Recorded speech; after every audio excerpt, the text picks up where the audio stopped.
Okay, 5th grade. This is where we picked up in our notes today for that bell ring. So we stopped with our hundredths place, and we went ahead and we talked about how wherever that number ends, that is your place value. So when we go to say what this number is, we read the number 16. We recognize that that 6 is in the hundredths place, and so we are going to call this number 16 hundredths. All right, and the only other thing that we can do here is the expanded form. So again, I'm going to just show, starting with that 1, I'm going to show that in expanded form. So I'm going to show it as 0.1 because it is a decimal, so I'm going to show no whole numbers. Then when it comes to the 6, I've got 0. Now I'm only dealing with the 6, not the 1, so I'm going to put a 0 as a placeholder, and then here's my 6. Again, just want to emphasize here that wherever that 6 ends, that is its name. That's its place value. So in order for it to be 600ths, then we have to have that 6 at the hundredths place. All right. And if we look, I don't want to look at this with a whole number as well. So I'm going to give you, let's see this example. Okay, so at this point, we ask ourselves, how would we say this decimal? And remember that we're just going to say our whole numbers just in a normal way. We wouldn't say 6 ones here. So we're just going to say 6. When we see our decimal, we call it and. And then I've got 87. Let's check our place value. Tenths, hundredths. So I've got 6 and 87 hundredths. Okay. Writing that in fraction form will also be a mixed number like the rest have been. So I'm going to show that I have 6 whole. And if this is 87 hundredths, don't make it complicated. Just put that 87 over 100. Okay. And I'm not going to make you do the word form here, but if I am showing the expanded form, remember I'm giving the value for each number, so that will be 6. Now don't worry about putting like a decimal and a 0, just put the 6 as the whole number. Then I've got the 8, so I'm going to do that same thing. I'm going to say 0.8 right there in the tenths place. Then when I look at the 7, I see it's in the hundredths place, so I'm going to say 0 whole numbers. And it's not in the tenths place, it's in the hundredths place. Alright. You may be out of room. I know I am. Okay, so put this up. Go ahead, if you remember when you do turn that page, don't forget your page number down in the bottom right hand corner. And that takes us to thousandths. Okay. And let's girlify that. Thousandths. And just to kind of remind you, I've got tenths, hundredths, and thousandths. Okay, so that's what our place value looks like. I want to keep that in mind.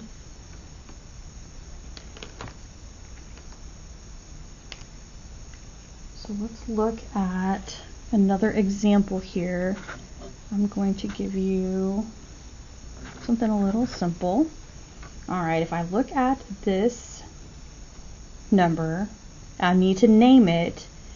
Now I've got, this number is 123. Okay, that's how I would say it. Again, though, I need to emphasize and focus on where my number ends and in what place value. So if I plug it in over here, also, I believe that you guys should have one of these. You know, this is another place where you might put like like 0.123, and then you'll be able to see that you're in the thousandths place. There is a copy of that on Google Classroom if you need it. So this is 123 thousandths, okay? So in word form, we've got 123 thousandths, right? Don't forget that when you're watching this and recording, you can hit pause and take your time copying that, okay? Now what I am forgetting to do here is show this fraction, show this decimal as a fraction. So again, it is all about what we call the number. We need to know what the number is called so we can do the word form, but that also helps us with fraction form. So if I have 123 thousandths, that's exactly what my fraction will look like, okay? Focus on the place value that you're at. This is 123 pieces out of 1,000, all right? And that means that this decimal and this fraction are equal or equivalent to each other. All right, and for the very last one here, I'm going to give you another example. So let's do one with the whole number in it. All right. Again, looking at this number, and when I name this number, I'm going to focus on my whole numbers. So I'm just going to name 23. My decimal is and then behind the decimal, I've got 467. I'm looking once again, where does my number stop? And that place value is its name. So that 7 stops here in the thousandths place. So this number is 23 and 467ths. Oh, I'm sorry, 23 and 467 thousandths. Okay? Looking at that as a fraction. Again, we're going to have a mixed number, so I'm going to use 23 as my whole number, 467 thousandths. So I'm going to do this the exact same way. I'm going to take that 467, I'm going to put it right over 1,000.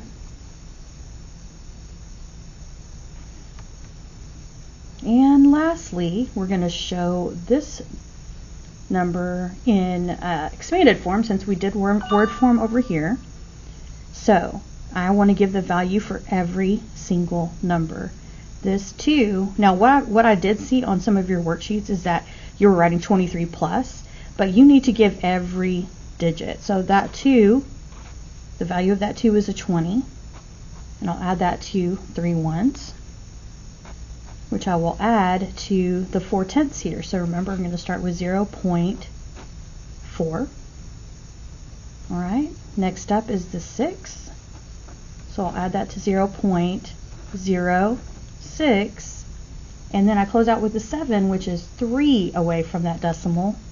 So I'm going to say 0.007, and that is your expanded form. Okay, so looking at the assignment that you have, 4B, you do not have this. I still have these from you. I will email you if you have a passing grade on it, so you do not have to redo it, okay? But I can also tell you, if you don't get an email from me, then you need to do the whole thing. If you need to make corrections or finish it, if you want to just redo it and have it ready for when you come back on Wednesday, that might be a good idea. All right, so in this box above, they give you examples of everything that you're going to have to do. So don't forget that you can look at this and kind of use it as an example. Oh, sorry, almost forgot. Up here at the top, I want you to go ahead and write due 9/17. All right, don't forget your name.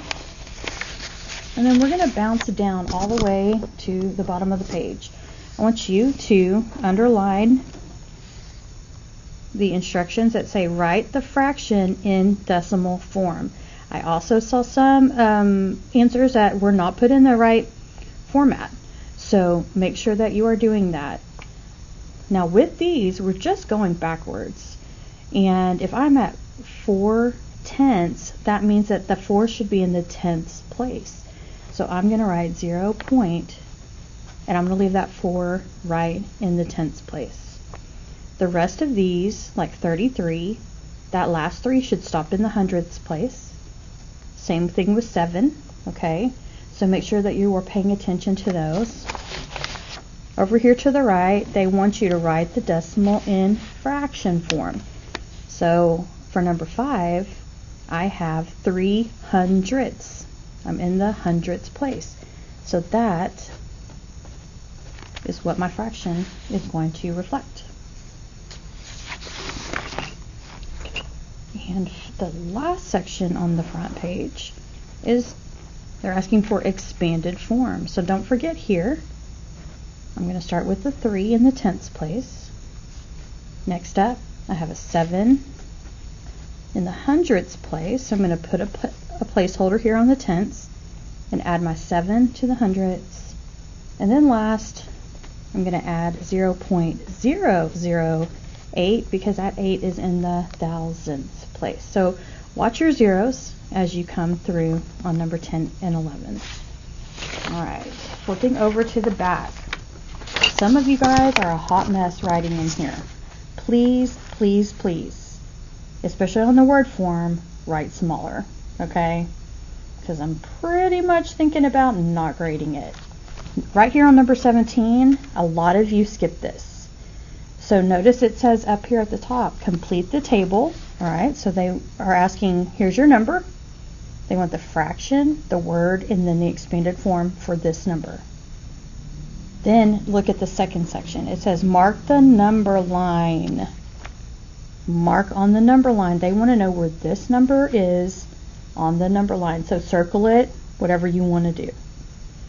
All right, next section, write the decimal. So for any of these, whether it's word form or a fraction, you want to write the decimal.